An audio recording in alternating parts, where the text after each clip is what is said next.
O Opinião Pernambuco está de volta com o tema Cobertura Esportiva. Participam Haroldo Costa, narrador esportivo da Rádio Jornal; Daniel Leal, jornalista esportivo do Diário de Pernambuco. Lembrando que você pode enviar perguntas ou sua opinião para o WhatsApp 81 988307098.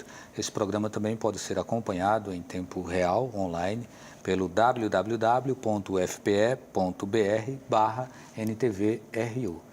No bloco anterior, a gente tinha feito aquela pergunta sobre o monitoramento das reações do público e as críticas que podem partir do público para os jornalistas e comunicadores que costumam criticar.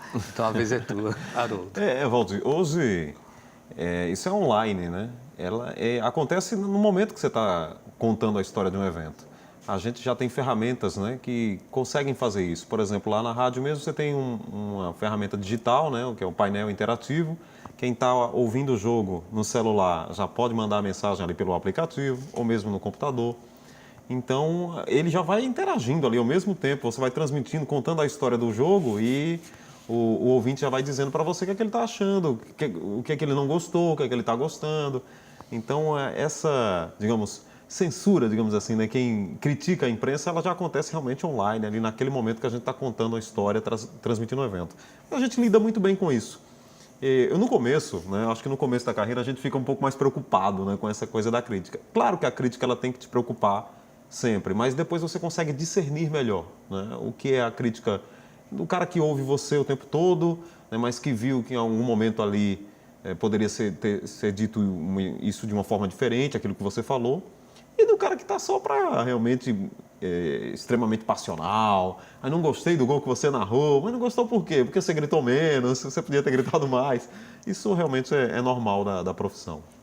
Vamos aprofundar mais um pouco essa discussão sobre a internet, que provoca uma revolução completa, né, na forma de se fazer jornalismo, não só o jornalismo esportivo, mas em todas as áreas. E aí, Daniel, quando você começa a trabalhar, a gente já está vivendo uma situação, uma fase de internet, né, onde o digital já é muito forte. E você falou já no bloco anterior sobre algumas peculiaridades, né, dessa interação. O jornalismo impresso, ele tende a se perder como uma ferramenta de comunicação com o público e ser substituído pela internet? Ou você ainda acredita que vai haver essa convivência durante muito tempo? Pois é, Valdir, essa é uma discussão que vem aí perdurando, talvez desde a invenção do rádio, né? Que a gente, quando viu o rádio ser inventado, achava-se que o jornal ia acabar. Depois veio a TV e achava-se que o jornal ia acabar também. Veio a internet e estamos discutindo se o jornal vai acabar novamente. Bom, para mim o jornal não acaba. O jornal ele realmente hoje ele passa por um processo de reinvenção. Ainda não se há um método, não se encontrou a maneira correta de se vender o jornal impresso. Existem muitos estudos.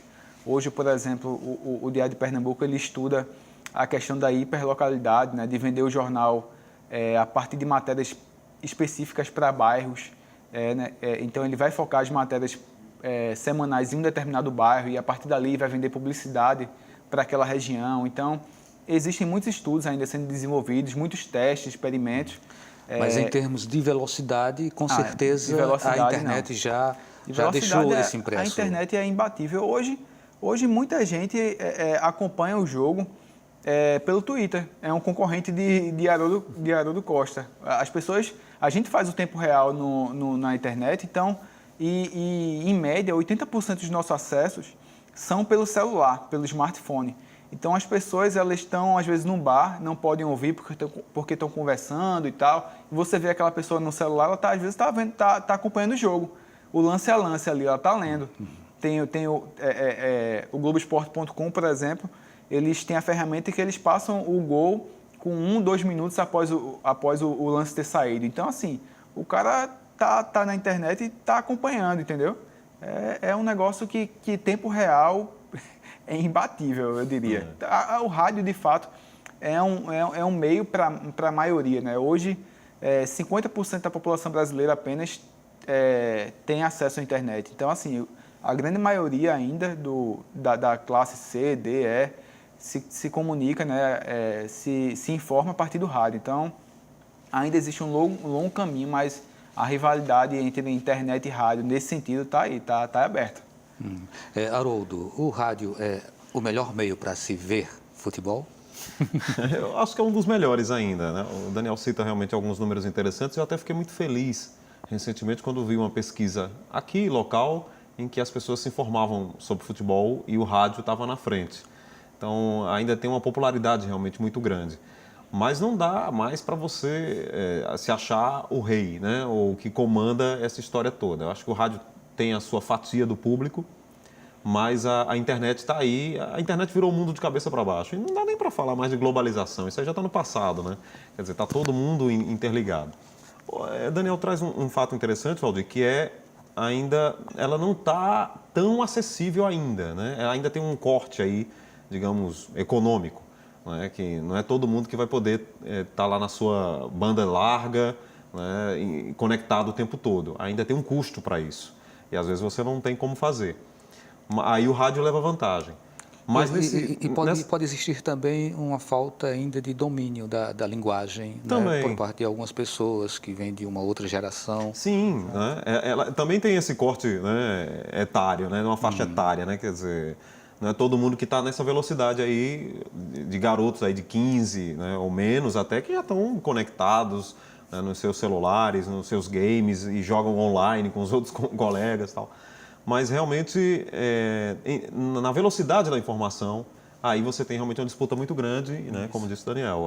O rádio e a internet já estão duelando muito. O rádio era disparado o veículo mais rápido nesse sentido. Talvez até em públicos diferentes, né, Haroldo? Assim, tem muita gente que acompanha pela internet, mas o público do rádio é muito cativo, né? Muito fiel. Também São pessoas que acompanham desde criança e não trocam rádio por nada, né? É que nem aquele leitorzinho chato que de vez em quando liga, o que paga meu salário, mas de vez em quando liga, olha, eu sou assinante do diário há 30, 40 anos, 50 anos, e você não falou de fulano de tal nessa edição, o que foi que houve? Você é torcedor do esporte? Você é torcedor do Náutico?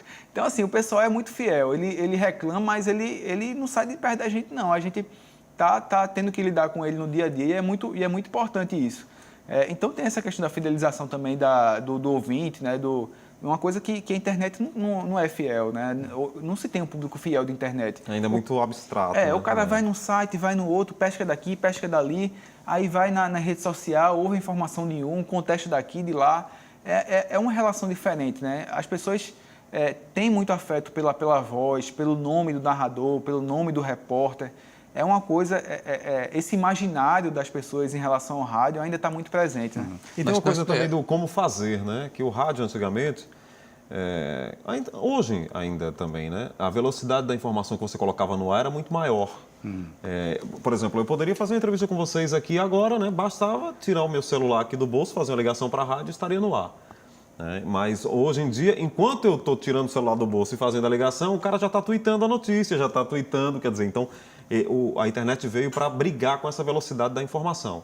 Mas nesse aspecto que o Daniel falou, realmente as pessoas ainda querem ouvir aquela voz que passa credibilidade, né? Nós tivemos o exemplo do Zé do Rádio, que faleceu, acho que tem uns 2 anos, né, que ele partiu.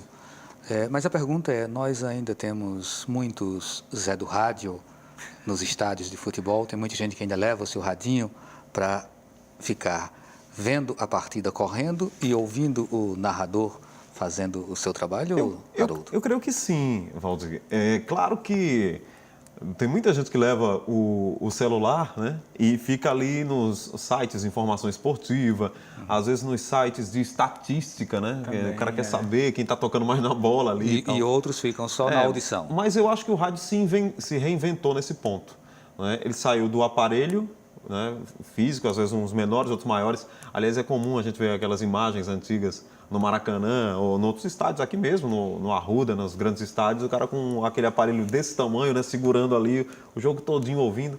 Essa figura realmente lendária, como você falou, do Zé do rádio grande, realmente acabou. mas o rádio está no celular, está no aplicativo. Então isso foi bom para a gente, né? Nesse ponto, eu acho que a gente conseguiu dar esse salto de qualidade. O rádio conseguiu acompanhar a modernidade nesse ponto. Eu acho que o rádio ainda é um companheiro do estádio.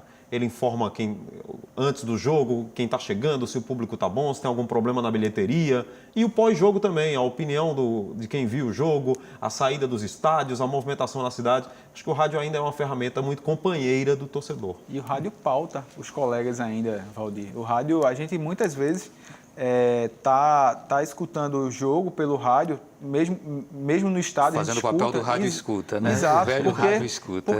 Porque como a velocidade do rádio é muito grande ainda, então muitas vezes a informação chega, a Rádio Jornal é muito grande, por exemplo, vou dar o exemplo porque a Haroldo está aqui, então assim, chega muita informação para eles. E às vezes uma informação que chega que talvez eles não tenham uma percepção de rendimento que para mim, que sou do impresso, vai render, entendeu? Então para ele pode soltar aquilo ali e vai passar em um segundo, porque o rádio ele é perene, né? Ele vai-se embora. E para mim não. Uma notícia que para ele não vale nada, para mim vale. Então assim, ele muitas vezes me pauta. Então a gente tem essa questão, né, de ouvir a concorrência, de estar acompanhando, e o rádio ainda tem essa função hoje em dia. E não só o diário, qualquer jornal, aqui no estado, fora do estado, no Brasil inteiro, é assim que funciona, né? Cada vez menos, é verdade, mas assim que funciona. Nós vamos falar daqui a pouquinho sobre as peculiaridades da narração esportiva, né? E aí a gente tem inclusive um vídeo ali para a gente mostrar. Mas antes de chegar na narração no rádio, eu queria começar com o Daniel falando sobre esse formato da TV. Né? A gente chegou na televisão e de repente ela traz a imagem. Aí muda completamente a linguagem, a forma de narrar, o movimento dos jogadores é diferente. Né? É como se a imagem de repente ela substituísse aí um conjunto muito grande de palavras. Mas ao mesmo tempo você tem ali posicionamento de câmeras, você tem o olhar do cinegrafista, do seletor de imagem, né? Há uma série de peculiaridades que são também dessa forma de se ver a partida através da televisão. É mais frio? Não, eu não acho mais frio, não. Eu acho que o locutor de TV, o cara que está comentando o jogo na televisão, ele tem que ter uma sensibilidade muito grande para ele não simplesmente repetir o que todo mundo está vendo. Que é o que... Não ser redundante, né? Exato, porque na rádio ele está passando tudo, porque assim, parte do princípio de que as pessoas não estão vendo, né? E na TV está todo mundo vendo. Então ele tem esse desafio diário, esse desafio na transmissão de complementar a informação, né? De trazer que não deve ser fácil mais. também passar a emoção não deve ser. Por isso que muitas vezes, né? Até a gente que trabalha com futebol, às vezes se pega em casa julgando o comentarista, o narrador, mas, rapaz, vê a quantidade de besteira que esse cara está falando e tal. Mas não é fácil você segurar 1h30 de transmissão, tendo que estar falando o tempo todo, tendo que estar complementando notícia. Às vezes a notícia é muito rápida, o lance é muito rápido, você dá uma opinião e às vezes a imagem desmente você. Então são desafios que existem e o cara tem que saber tem que ter um jogo de cintura grande para passar por cima disso. Até depois eu queria até falar da evolução da televisão, né? Que hoje é o YouTube, que é a TV na internet. Mas eu vou deixar a Haroldo falar um pouquinho aí, a gente pode conversar depois. Pronto. Aí, Haroldo, a primeira transmissão de um jogo de futebol no Brasil foi em 1932, não é isso? E ali a gente já teve a narração do Nicolau Tuma, que é o speaker metralhadora. Né? É essa a tua referência? Porque existe mais de uma forma de se narrar o futebol mesmo no rádio. E o Nicolau Tuma, ele trouxe essa marca. É a tua referência? Eu sigo muito assim essa ideia realmente do speaker, né, do metralhadora, mas existem realmente linhas de narração esportiva, né, a narração mais pausada, mais explicada.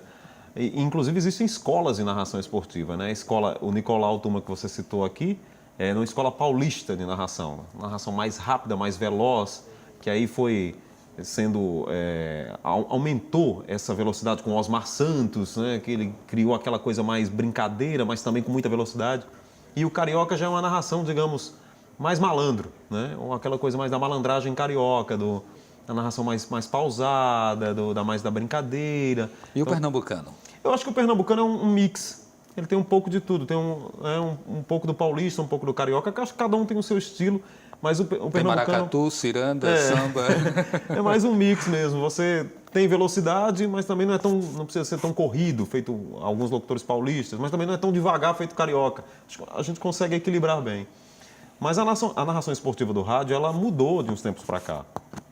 Antigamente, não que o narrador esportivo de antigamente não fosse fiel ao lance. Ele era, sim, e contava aquela história de forma muito bem. Mas depois da televisão, depois do famoso pay-per-view, né, que todos os jogos praticamente são transmitidos, então o narrador ele tem que ser muito mais fiel, né? Acabou-se aquela ideia do cara que ia transmitir, só tinha o rádio, e aí ele narrava uma jogada, às vezes ele não identificava o jogador. Inventava. Chutou, passou longe, passou perto, às vezes nem passava tão perto, né? Mas era mais para prender a audiência, para segurar o ouvinte. Hoje em dia não, você não pode mais fazer isso. O cara tem a televisão, a imagem e está ouvindo o rádio. Verdade, muito interessante. Então isso realmente acaba fazendo com que o narrador já é muito mais exigente para o narrador. Quando ele não consegue identificar a jogada na velocidade da jogada, ele fica muito mais exigente para ele mesmo aquele lance. Ele fica tentando acertar o tempo todo, porque ele sabe que as pessoas estão acompanhando o jogo também na televisão. Então a narração do rádio hoje ficou mais difícil de fazer. Aliás, tem até uma frase, né, de um jornalista esportivo muito conhecido aqui do Brasil inteiro, que é o Milton Neves, que diz que existem duas coisas muito difíceis no futebol, né? Uma é apitar futebol, e realmente é muito difícil. Você está ali acompanhando, decidir em fração de segundo, o que é isso? É pênalti, tocou na mão, não tocou, dou falta, não dou, é muito difícil. E a outra é narrar futebol, disse o Milton. E eu parei para pensar, puxa, é verdade. Você ter aquela velocidade, né, para identificar os lances, narrar com uma certa velocidade. O futebol é muito rápido hoje. Preservar a técnica de locução, e as pessoas têm que entender o que você está falando, né? Não adianta só acelerar a fala e as pessoas não entenderam o que está falando. A bola foi muito perigosa, está muito rápido e ninguém vai entender o que você está falando. Então você tem que ter uma certa velocidade de fala, mas as pessoas têm que entender e uma vibração. Então eu acho que o Milton tem uma certa razão nesse ponto. Narrar futebol não é tão fácil. Mas quando a gente vai seguindo na carreira, vai ficando mais fácil. Ele tem muita razão, viu, Haroldo? Realmente é um processo que não é para todo mundo, não. Mas a gente faz um intervalo e a gente volta daqui a pouquinho com a Opinião Pernambuco, falando sobre cobertura esportiva.